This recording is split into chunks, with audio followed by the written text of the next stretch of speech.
Welcome friends.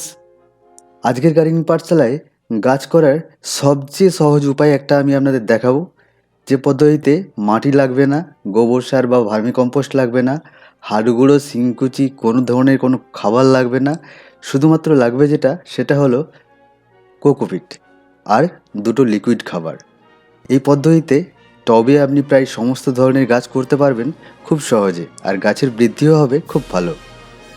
এই পদ্ধতিতে একটা বিনস গাছ টবে বসিয়ে সেই গাছটাকে বড় করে বিনস ধরা পর্যন্ত তার আপডেট আমি আপনাদের দেখাবো। ভিডিওটা দেখতে থাকুন, আশা করি আপনাদের খুব সুন্দর লাগবে।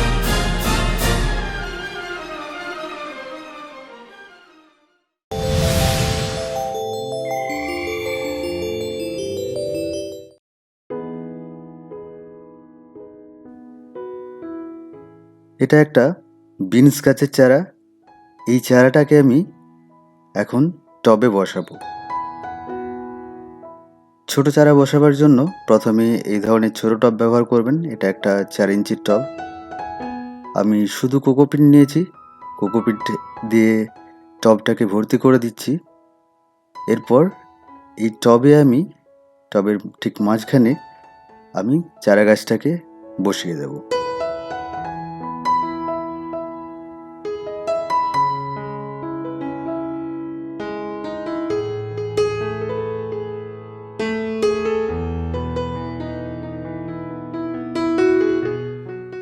কোকোপিট দিয়ে টবটাকে যখন ভর্তি করবেন, তখন পুরো টবটাকে ভর্তি করবেন না কোকোপিট দিয়ে। ওপর থেকে 1/2 ইঞ্চির মতো ছেড়ে রাখবেন, তাহলে গাছে জল দিতে এবং খাবার দিতে সুবিধা হবে।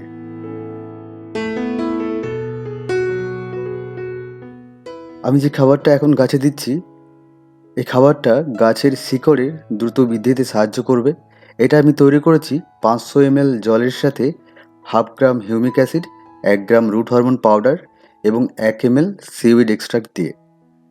এই 3টে উপাদান জলের সাথে মিশিয়ে একটা বোতলে ভরে নিয়ে ভালোভাবে বোতলটাকে ঝাঁকিয়ে নেবেন, নয়তো রুট হরমোন জলের সাথে ভালোভাবে মিশবে না।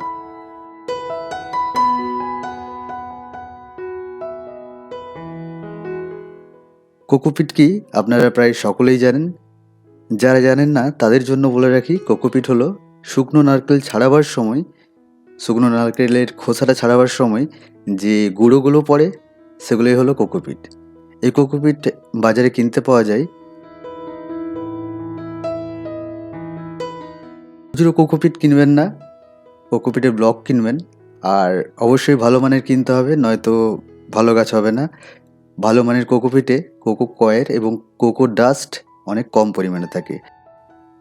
আমি যে কোকোপিট ব্যবহার করি তার লিঙ্ক ডেসক্রিপশন বক্সে দিয়ে দিচ্ছি, আপনারা ওই কোকোপিট ব্যবহার করতে পারেন।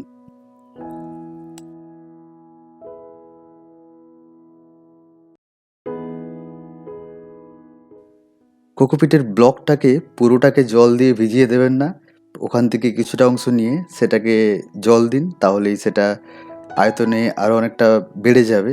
কোকোপিটের ব্লককে কম্প্রেসড করা থাকে। তারপর ওই কোকোপিটটাকে আপনি ভালোভাবে রোদে শুকিয়ে নিন। জল দিয়ে কোকোপিটটাকে প্রথমে জল দিলেন, তারপর কোকোপিটটা আয়তনে বেড়ে গেল। তারপর সেই কোকোপিটটাকে রোদে ভালোভাবে শুকিয়ে নিন, আর এইভাবে চেলে নিয়ে কোকোপিটের সাথে মিশে থাকা ডাস্টগুলোকে বাদ দিয়ে দিন। তাহলে কোকোপিটে অতিরিক্ত জল জমা হয়ে থাকবে না।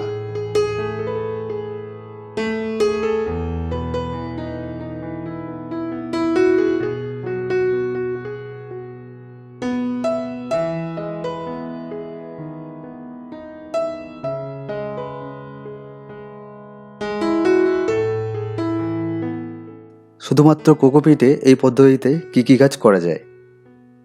এই পদ্ধতিতে শুধুমাত্র কোকোপিটে প্রায় সব ধরনের গাছই করা যায়। এই ভিডিওটা 2020 সালের। আমি 2020 সালে শীতকালে উইন্টার সিজনে যে গাছগুলো করেছিলাম, কিছু ভেজিটেবলস ছিল, ফুল গাছ ছিল, সব গাছগুলোই করেছিলাম শুধুমাত্র কোকোপিটে এই প্রসেসে।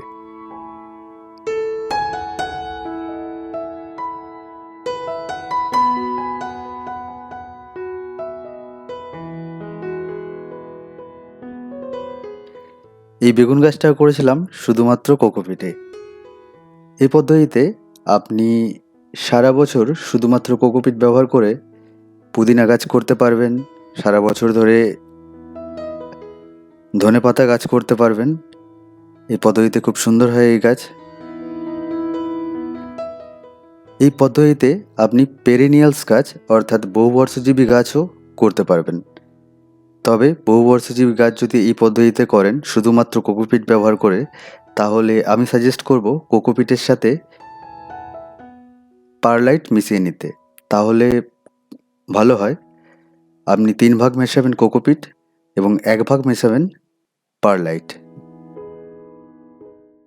পারলাইট একটু ভালো মানের কিনবেন, যেন ডাস্ট বেশি না থাকে। আমি যে পারলাইট ব্যবহার করি তার লিংক আমি ডেসক্রিপশন বক্সে দিয়ে দিচ্ছি। এই জারবেরা গাছটা রয়েছে শুধুমাত্র কোকোপিট ও পারলাইটে। গাছটা কত সুন্দর হয়েছে দেখুন।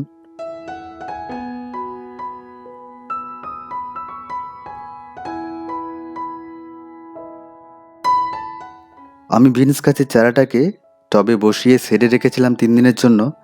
পাতা ঝিমিয়ে যায়নি, তাই চতুর্থ দিন থেকে আমি গাছটাকে সানলাইটে রাখলাম। গাছটা কোকোপিটে সেট হয়ে গেছে, গাছটা দেখেই বোঝাচ্ছে। তাই এখন গাছটাকে সানলাইটে রাখলে কোনো সমস্যা হওয়ার কথা নয়। আজ 7 দিন। গাছটাতে একজোড়া নতুন পাতা দেখতে পাচ্ছি আমি। এখন থেকে আমি গাছটাতে রেগুলার খাবার দেওয়া শুরু করব। গাছে কিভাবে খাবার দেব, কতবার দেব, সেটা নিয়ে একটু পরেই আলোচনা করছি। গাছটা বসানোর পর আজ 16 দিন। টবের নিচ দিয়ে কিছু শিকড় বেরিয়ে এসছে, তাই গাছটাকে এখন রিপোর্টিং করা দরকার। এই বড় টবটাতে এখন আমি গাছটাকে রিপোর্টিং করব এবং এটাই ফাইনাল পটিং। এই টবটাতেই গাছটা থাকবে, আমি আর টব চেঞ্জ করব না।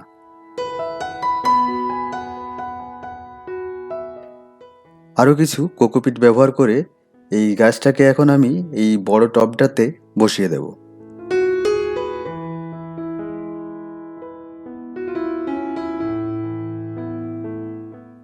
আমি আজকেই গাছে খাবার দিয়েছিলাম, তাই কোকোপিটে একটু বেশি জল আছে বোঝাচ্ছে। তাই আমি যেটা করব, নতুন কোকোপিট দিয়ে গাছটাকে বসানোর পর আর জল দেব না। তাহলে ওই পুরনো কোকোপিট থেকে নতুন কোকোপিট জলটাকে অ্যাবজর্ব করে নেবে।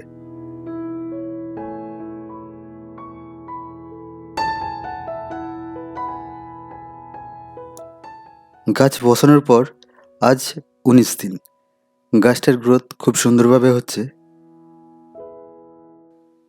কোকোপিটকে বাগানে আমরা কত রকমভাবে গাছ করার জন্য ব্যবহার করতে পারি। প্রথম যেটা হলো সেটা হলো শুধুমাত্র কোকোপিটে আমরা গাছ করতে পারি। দ্বিতীয়, আমরা গাছের জন্য যখন সয়েল মিক্স তৈরি করব, তাতে কোকোপিট মেশাতে পারি। এতে সয়েল স্ট্রাকচার ভালো হবে, এরেশন ভালো হবে, মাটিতে বায়ু চলাচল ভালো হবে। আর যেটা করতে পারি তৃতীয়, সেটা হলো সয়েললেস পটিং মিক্স বানাবার জন্য আমরা কোকোপিট ব্যবহার করতে পারি। কোকোপিটের সাথে পারলাইট, ভার্মি কম্পোস্ট এগুলো মিশিয়ে আমরা একটা সয়েললেস পটিং মিক্স তৈরি করতে পারি। গাছ বসানোর পর আজ 32 দিন। গাছে ফুল এসছে। গাছটার গ্রোথ সত্যি খুব সুন্দর হয়েছে এই 32 দিনে।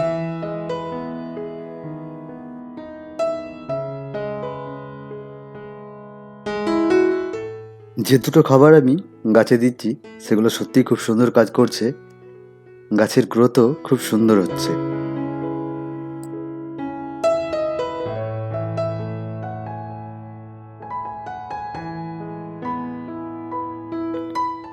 গাছ বসানোর পর আজ 51 দিন। গাছে কত বিনস ধরেছে দেখুন।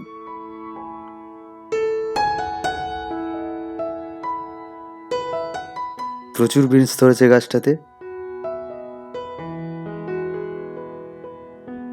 এবং বিনসগুলোর সাইজও খুব সুন্দর হয়েছে।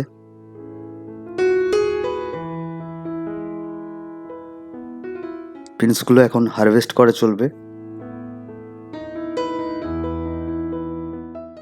কোকোপিট কি সেটা আমি বললাম। কোকোপিটের ব্যবহার, বাগানে আমরা কত রকমভাবে কোকোপিট ব্যবহার করতে পারি সেটা বললাম। এবার জেনে নেব শুধুমাত্র কোকোপিটে ভালো গাছ করতে গেলে তার পরিচর্যা কিভাবে করতে হবে এবং আমরা কিভাবে খাবার দেব এবং কি কি খাবার দেব। এই পদ্ধতিতে সফলভাবে গাছ করতে হলে 3টে জিনিস অবশ্যই মেনে চলবেন। 1, ভালো মানের কোকোপিট কিনবেন, লুজ কোকোপিট কিনবেন না। ভালো মানের কোকোপিটে কোকো কয়ের এবং কোকো ডাস্ট খুবই কম পরিমাণে থাকে। আমি যে কোকোপিট ব্যবহার করি তার লিঙ্ক নিচে দিয়ে দিয়েছি, আপনি ওই কোকোপিট ব্যবহার করতে পারেন। সেকেন্ড, কোকোপিটের সাথে যে গুঁড়োগুলো মিশে থাকে সেই গুঁড়োগুলোকে চেলে নিয়ে বাদ দিয়ে দেবেন, নয়তো কোকোপিটে অতিরিক্ত জল জমা হয়ে শিকড়ের ক্ষতি করতে পারে। 3 নাম্বার যেটা, সেটা হলো কোকোপিটে জল বেশি দেবেন না। কোকোপিট জাস্ট ময়েস্ট থাকবে, অতিরিক্ত জল একদমই থাকবে না। সপ্তাহে একবার দেবেন সিউইড এক্সট্রাক্ট 2 ml 1 লিটার জলের সাথে মিশিয়ে আপনি 4 থেকে 5টা গাছে দিতে পারেন। এটা হয়তো আপনি রবিবার দিলেন। বৃহস্পতিবার ব্যবহার করবেন গাছের একটা কমপ্লিট ফুড। এতে গাছের প্রয়োজনীয় প্রায় সমস্ত নিউট্রিয়েন্টসই মজুত রয়েছে। এটা 1 থেকে 1.5 ml আপনি 1 লিটার জলের সাথে মিশিয়ে 4 থেকে 5টা গাছে দিতে পারেন। আর সপ্তাহে একবার নিম তেল ব্যবহার করতে অবশ্যই ভুলবেন না। ভিডিওটা ভালো লেগে থাকলে লাইক ও কমেন্ট করুন এবং বন্ধুদের সাথে শেয়ার করতে অবশ্যই ভুলবেন না।